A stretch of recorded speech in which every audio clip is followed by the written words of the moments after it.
નમસ્કાર વિદ્યાર્થી મિત્રો, ઓનલાઈન ક્લાસમાં ફરીવાર આપ સૌનું હાર્દિક સ્વાગત છે. ગયા સેશનમાં આપણે ક્ષતિ વિશે જોયું, બરાબર. આજે આપણે ધાતુઓમાં વિદ્યુતનું વહન એ જોઈશું. તો વિદ્યુતીય ગુણધર્મો જે છે, બરાબર, એ વિદ્યુતીય ગુણધર્મો ધાતુઓમાં ઇલેક્ટ્રોનને આધારે હોય છે. આપણને ખ્યાલ છે, બધા જ પરમાણુઓમાં બહારની કક્ષામાં જે ઇલેક્ટ્રોન હોય તેને આપણે સંયોજકતા ઇલેક્ટ્રોન કહીએ છીએ. તો ધાતુઓમાં પણ આ પ્રમાણે સંયોજકતા ઇલેક્ટ્રોન હોય છે અને એને આધારે એ ધાતુ જે છે એમાં વિદ્યુતીય વહન શક્ય બને છે. હવે આ જે વિદ્યુતીય વાહકતા છે એને આધારે 3 પ્રકાર પાડેલા છે કોઈ પણ ઘન પદાર્થના. તો એ જે પ્રકાર છે એ તેની વાહકતા ઉપર આધારિત છે અને એ વાહકતાની માત્રા 10⁻⁻20 થી લઈ અને 10⁻7 ઓમ ઇન્વર્સ મીટર ઇન્વર્સ જેટલી હોય છે. ઓમ ઇન્વર્સ અને મીટર ઇન્વર્સ એ વાહકતાના એકમો છે. તો આના આધારે વાહકતાના 3 પ્રકારો છે, જેમાં પહેલો પ્રકાર છે વાહકો, એટલે કે સુવાહકો જેને આપણે કહીએ છીએ, બરાબર. સુવાહકો એટલે આપણને ખ્યાલ જ છે કે જો વિદ્યુતીય વાહકતાની વાત કરતા હોઈએ તો જે ઘન પદાર્થમાંથી વિદ્યુત પ્રવાહનું વહન શક્ય હોય એને આપણે સુવાહકો કહીએ છીએ, વિદ્યુતના સુવાહકો કહીએ છીએ. ખ્યાલ આવે છે? તો આ રીતે અહીંયા જે આપણને વાહકતા જે છે એનો ગાળો આપેલો છે 10⁻⁻20 થી 10⁻7 સુધી લઈ, તો એમાં જે ઘન પદાર્થો 10⁻4 થી 10⁻7 ઓમ ઇન્વર્સ મીટર ઇન્વર્સના ગાળામાં વાહકતા ધરાવતો હોય એને વાહકતા કહીએ છીએ, વાહકો કહેવામાં આવે છે. અને ધાતુઓમાં આ વાહકતાનો જે ક્રમ છે એ 10⁻7 ઓમ ઇન્વર્સ મીટર ઇન્વર્સ જેટલો હોય છે. એટલે કે તેઓ સારા એવા વાહકો છે, સુવાહકો છે. અને ત્યારબાદ બીજો પ્રકાર આવે છે અવાહકો, એટલે કે એવા ઘન પદાર્થો કે જેમની વાહકતા ઓછી એટલે કેટલી? તો 10⁻⁻20 થી લઈ અને 10⁻10 ઓમ ઇન્વર્સ મીટર ઇન્વર્સના ગાળામાં હોય છે. એટલે કે તેઓ વિદ્યુત પ્રવાહનું વહન કરી શકતા નથી. ત્રીજો પ્રકાર છે અર્ધવાહકો, કે જે વાહકો અને અવાહકોની વચ્ચે આવેલા છે. એટલે કે જેમની વાહકતા 10⁻6 થી લઈ અને 10⁻4 ઓમ ઇન્વર્સ મીટર ઇન્વર્સની મધ્યમાં હોય છે, વચ્ચે હોય છે. એટલે તેમને અર્ધવાહકો કહેવામાં આવે છે, કે નથી તે પૂરેપૂરા વાહકો કે નથી તે પૂરેપૂરા અવાહકો, બરાબર. તો હવે મેં તમને કીધું એમ કે ધાતુઓમાં જે આ વિદ્યુતનું વહન છે એ તેમના ઇલેક્ટ્રોન, બરાબર, એને આધારે એ ઇલેક્ટ્રોનની જે હિલચાલ છે, મૂવમેન્ટ છે, એને આધારે વાહકો જે છે એ વિદ્યુતનું વહન કરી શકે છે. જ્યારે દ્રાવણો જે હોય, બરાબર, દ્રાવણોમાં પણ વિદ્યુતનું વહન કરવાની ક્ષમતા હોય છે, પણ એમાં જે વિદ્યુતનું વહન કરવાની ક્ષમતા છે એ તેના આયનોને લીધે છે. ખ્યાલ આવે છે? એટલે ધાત્વીય વાહકો જે છે એ સંયોજકતા ઇલેક્ટ્રોનની મૂવમેન્ટને આધારે વાહકતા ધરાવે છે. ધાતુઓ જે છે એ ઘન અવસ્થા તેમજ પિગલિત અવસ્થા બંનેમાં એ વિદ્યુતનું વહન કરી શકે છે. અને ધાતુઓની જે વાહકતા છે એ તેના સંયોજકતા ઇલેક્ટ્રોનની સંખ્યા પર આધાર રાખે છે. જો વધારે સંખ્યા હશે તો એ વધુ વિદ્યુતનું વહન કરી શકશે, બરાબર. એટલે એ સંયોજકતા ઇલેક્ટ્રોન કેટલા છે તેના ઉપર એની વાહકતાનો આધાર રહેલો છે, બરાબર. તો આ જે ધાતુઓમાં જે ઇલેક્ટ્રોન રહેલા છે એમાં એ ઇલેક્ટ્રોન પરમાણ્વીય કક્ષકોમાં હોય છે, પછી અણુઓ જો હોય તો એમાં આણ્વીય કક્ષકોમાં હોય છે.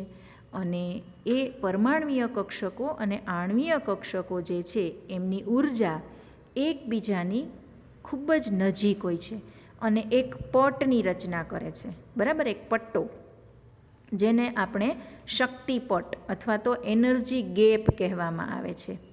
એટલે આ પટ જે છે એ ઓછા ભરાયેલા અથવા તો અંશતઃ ભરાયેલા હોય અથવા તે ઊંચી ઉર્જાવાળા નહીં રોકાયેલા વાહકતા પટ સાથે એ વ્યાપ્ત થયેલું હોય છે. એટલે કે સંયોજકતા પટ અને વાહકતા પટ, બરાબર, એ બંને જે છે એ ઓવરલેપિંગ એનું થયેલું હોય છે. એટલે ઇલેક્ટ્રોન જે છે એ સરળતાથી એ વાહકતા પટમાંથી એ સંયોજકતા પટમાં જઈ શકે છે અને સંયોજકતા પટમાંથી એ વાહકતા પટમાં આવી શકે, એટલે એ વાહકતા દર્શાવી શકે છે. હવે જો આ ભરાયેલા સંયોજકતા પટ અને પછીના ઉપરના નહીં ભરાયેલા પટ એટલે કે વાહકતા પટ વચ્ચે જો ગેપ વધારે હોય, જગ્યા વધારે હોય, તો ઇલેક્ટ્રોન છે એ તેમાં જઈ શકતો નથી, બરાબર, કૂદી શકતો નથી. તો એવા પદાર્થોની વાહકતા ખૂબ જ ઓછી હોય છે અને તે અવાહક તરીકે વર્તે છે. ખ્યાલ આવી ગયો? એટલે સંયોજકતા પટ અને વાહકતા પટ વચ્ચે જો જગ્યા ખૂબ જ વધારે હોય તો એ અવાહક તરીકે વર્તે છે. જુઓ, તમને આકૃતિ આપેલી છે. સંમિશ્રિત પટ, અંશતઃ ભરાયેલ પટ, પછી અવાહકમાં એ જે ગેપ છે, ઉર્જા ગેપ અથવા તો શક્તિ ગેપ અથવા એનર્જી ગેપ, એ ખૂબ જ વધારે જગ્યા છે. એટલે ઇલેક્ટ્રોન જે છે એ એકબીજા પટમાં જઈ શકતા નથી, જ્યારે અર્ધવાહકમાં એ જગ્યા ઓછી છે. ખ્યાલ આવે છે? તો આ રીતે આ જે શક્તિ ગેપ જે છે એ અગત્યનો છે. તો જેના આધારે આપણે કહી શકીએ કે કયો પદાર્થ વાહક છે, અવાહક છે કે અર્ધવાહક છે. હવે આપણે જોઈએ અર્ધવાહકોમાં વિદ્યુતનું વહન, બરાબર, ધાતુઓ તો વિદ્યુતનું વહન કરે જ છે, પણ અર્ધવાહકોમાં પણ વિદ્યુતનું વહન કેવી રીતે આપણે શક્ય બનાવી શકીએ અથવા તો એ વિદ્યુતીય વાહકતાની માત્રા કેવી રીતે વધારી શકીએ એ આપણે જોઈએ. તો અર્ધવાહકોની બાબતમાં આપણે જોયું કે સંયોજકતા પટ અને વાહકતા પટ વચ્ચેની જગ્યા ઓછી છે, એટલે કેટલાક ઇલેક્ટ્રોન છે એ વાહકતા પટમાં કૂદીને જઈ શકે છે અને થોડીક વાહકતા એ દર્શાવી શકે છે. અને આ જે એની વિદ્યુતીય વાહકતા છે એ તાપમાનના વધારા સાથે વધે છે, કારણ કે જો વધારે ઇલેક્ટ્રોન વાહકતા પટમાં કૂદીને જઈ શકે તો એની વાહકતા વધી જાય છે. ખ્યાલ આવે છે? એટલે ખાસ યાદ રાખજો કે અર્ધવાહકોની વિદ્યુતીય વાહકતા તાપમાનના વધારા સાથે વધે છે, કારણ કે ઇલેક્ટ્રોનની મૂવમેન્ટ વધી જાય છે.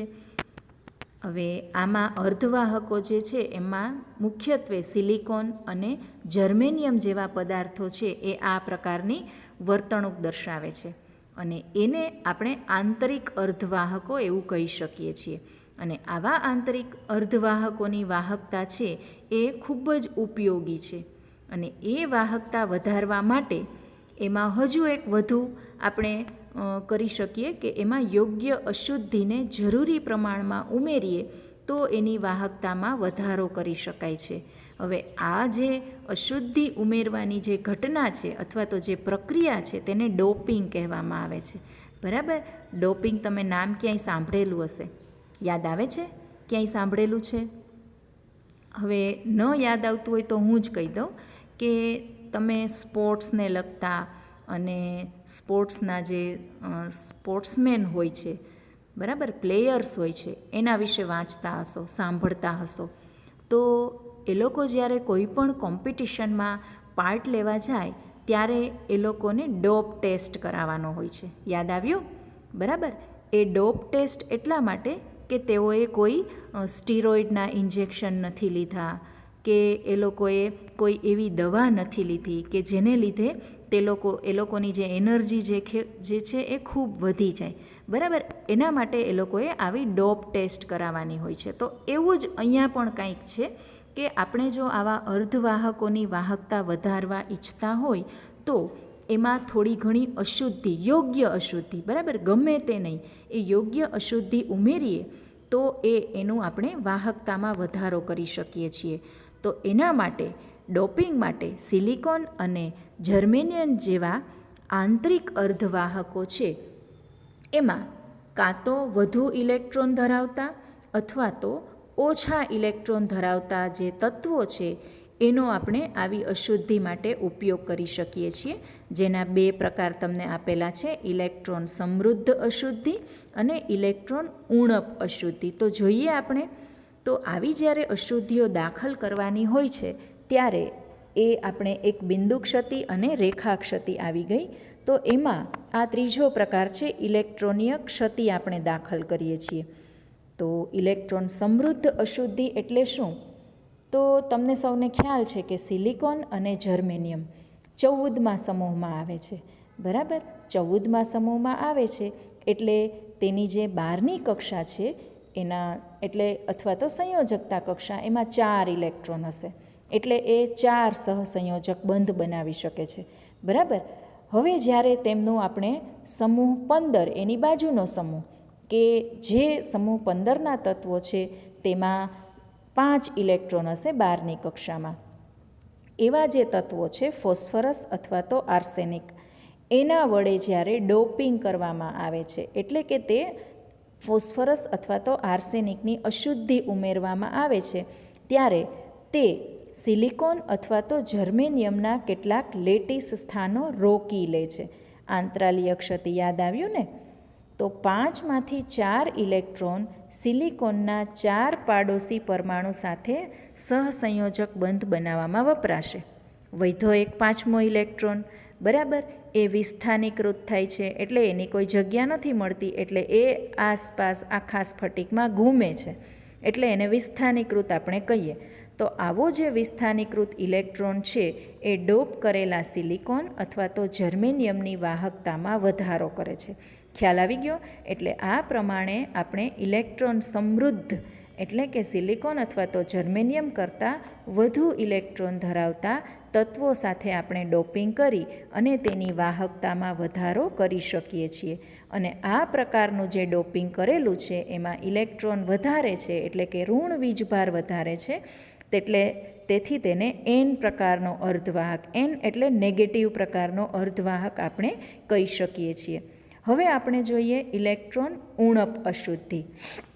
તો જ્યારે સિલિકોન અથવા તો જર્મેનિયમને સમૂહ 13ના તત્વો જેવા કે બોરોન, એલ્યુમિનિયમ અથવા તો ગેલિયમ કે જેઓ 3 સંયોજકતા ઇલેક્ટ્રોન ધરાવે છે, એમની સાથે જો આપણે ડોપિંગ કરીએ તો જે જગ્યાએ ચોથો ઇલેક્ટ્રોન ગુમ થયેલો છે, બરાબર, એ જગ્યાએ ઇલેક્ટ્રોન છિદ્ર અથવા તો ઇલેક્ટ્રોનની જગ્યા ખાલી રહેશે, બરાબર. કેમ કે સિલિકોન અને જર્મેનિયમમાં 4 ઇલેક્ટ્રોન છે, જ્યારે બોરોન, એલ્યુમિનિયમ અથવા ગેલિયમમાં કેટલા ઇલેક્ટ્રોન છે? 3 ઇલેક્ટ્રોન, એટલે 1 ઇલેક્ટ્રોન જે છે એ મળતો નથી, બરાબર. તો પાડોશી જે પરમાણુ છે એટલે કે બોરોન, એલ્યુમિનિયમ, એમાંથી ઇલેક્ટ્રોન આવીને આ જે ઇલેક્ટ્રોન છિદ્રને ભરી દે છે, પણ આમ કરવામાં તેના પોતાના મૂળ સ્થાનમાં ઇલેક્ટ્રોન છિદ્ર ઊભું કરે છે.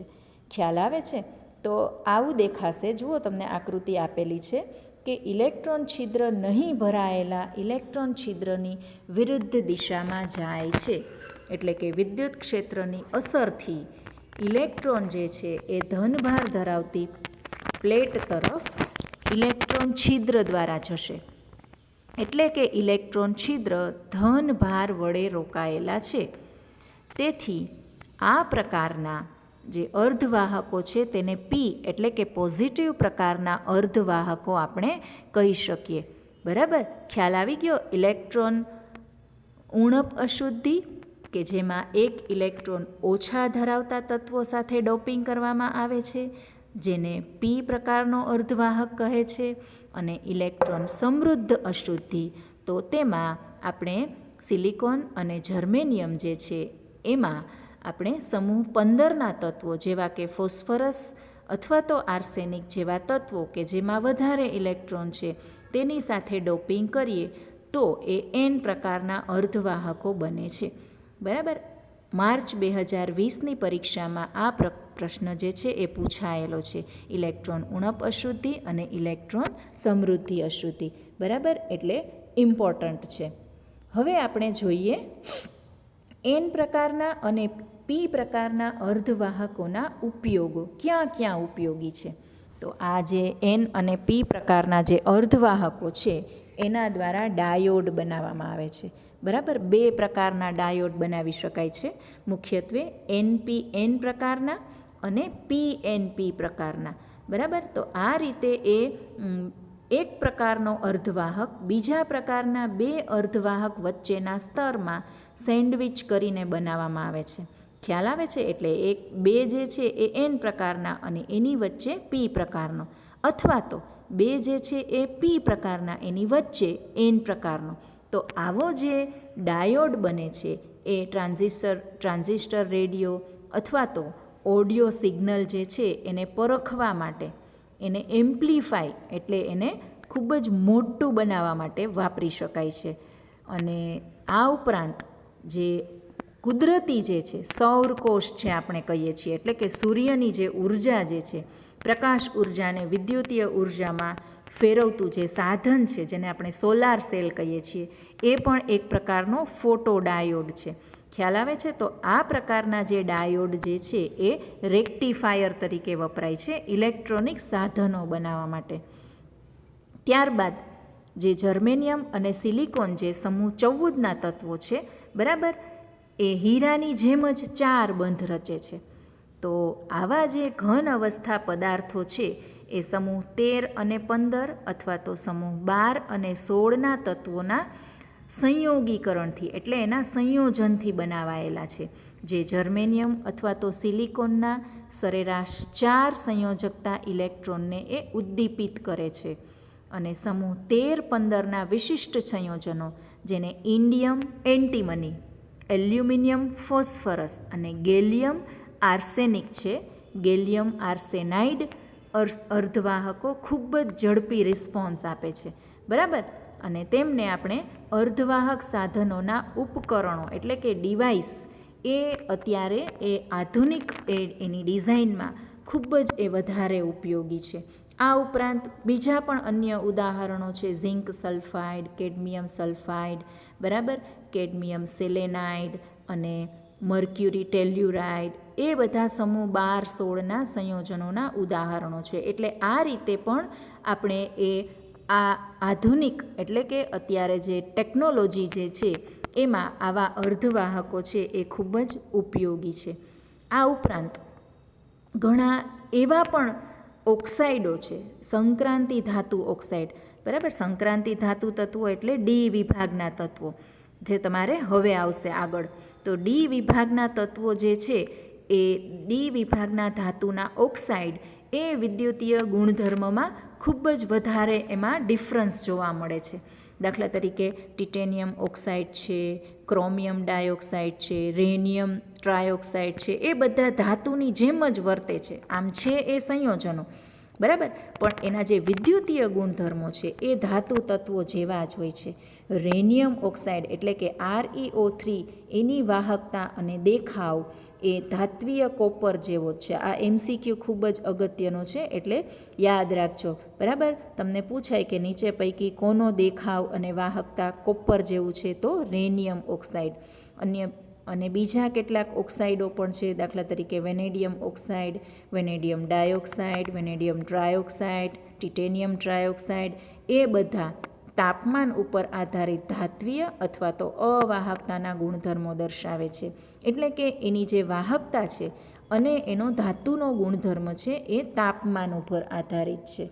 બરાબર, તો હવે ખ્યાલ આવી ગયો આ જે છે એ ઘન પદાર્થના અથવા તો ધાતુ અને અર્ધવાહકો જે છે એના વિદ્યુતીય ગુણધર્મો. ત્યારબાદ હવે આપણે જોઈએ તેના ચુંબકીય ગુણધર્મો. આમ તો વિદ્યુતીય ગુણધર્મો અને ચુંબકીય ગુણધર્મો એકબીજાના પરસ્પર આપણને જોવા મળે છે. તો મોટે ભાગે કોઈ પણ પદાર્થ છે એ થોડો ઘણો ચુંબકીય ગુણધર્મ છે એ ધરાવતો જ હોય છે. શા માટે? તો આપણને ખ્યાલ છે કે બધા જ પદાર્થ જે છે એ મૂળભૂત પરમાણુઓના બનેલા હોય છે. પરમાણુઓમાં પ્રોટોન હોય છે, ન્યુટ્રોન એ કેન્દ્રમાં હોય છે, જ્યારે ઇલેક્ટ્રોન જે છે એ કેન્દ્રની આસપાસ ચોક્કસ કક્ષામાં એ પરિભ્રમણ કરતો હોય છે. અને આ પરિભ્રમણને કારણે એની આસપાસ ચુંબકીય ક્ષેત્ર ઉત્પન્ન થાય છે. એટલે દરેક પરમાણુમાંનો ઇલેક્ટ્રોન એ નાનું ચુંબક એ નાના ચુંબક તરીકે વર્તે છે અને એની ચુંબકીય જે માત્રા છે, એનો ચુંબકીય ગુણધર્મ છે, એને માપવાનો જે એકમ છે એટલે ચુંબકીય ચાક માત્રા આપણે કહીએ છીએ. અને એ ચુંબકીય ચાક માત્રા છે એ ઇલેક્ટ્રોનની 2 પ્રકારની ગતિમાંથી ઉદ્ભવે છે, કે જે પહેલી જે છે એ તેના કેન્દ્રની આસપાસ એટલે કે કક્ષકીય ગતિ, અને બીજું જે છે એ પણ આપણને ખ્યાલ જ છે કે ઇલેક્ટ્રોન પોતાની ધરી ઉપર પણ ભ્રમણ કરતો હોય છે, એટલે એની ધરી ભ્રમણીય ગતિ. ખ્યાલ આવી ગયો? તો આ પ્રમાણે ઇલેક્ટ્રોન છે એ વીજભારિત કણ છે, અને કોઈ પણ વીજભારિત કણ હોય એ જ્યારે ગતિમાં ફરતો હોય ત્યારે તેનું કોણીય વેગમાન હોય છે, અને કોણીય વેગમાનને કારણે એની આસપાસ ચુંબકીય ક્ષેત્ર પણ ઉત્પન્ન થતું હોય છે. તો આ જે ચુંબકીય ચાક માત્રા છે એ ઇલેક્ટ્રોનની ખૂબ જ ઓછી હોય છે, બરાબર, અને એને ચોક્કસ એકમમાં માપી શકાય છે, જે એકમને બોહર મેગ્નેટોન કહેવામાં આવે છે. અને એક બોહર મેગ્નેટોન બરાબર 9.27 × 10⁻24 AM², બરાબર. તો આ પ્રમાણે આ જે ચુંબકીય ગુણધર્મો છે એ કોઈ પણ પદાર્થ જે છે એ એના ચુંબકીય ગુણધર્મોને આધારે આપણે એને 5 પ્રકારોમાં વહેંચી શકીએ છીએ: અનુચુંબકીય, પ્રતિચુંબકીય, લોહચુંબકીય, પ્રતિલોહચુંબકીય અને ફેરીમેગ્નેટિક. તો એ હવે આપણે નેક્સ્ટ સેશનમાં જોઈશું, બરાબર. ત્યાં સુધી આ જે વિડીયો જે છે એ જોઈ અને એને રિલેટેડ તમે એના જે ટૉપિક્સ છે એ તમે 3 વાર લખી નાખજો, કેમ કે એ ખૂબ જ અગત્યનું છે. Thank you.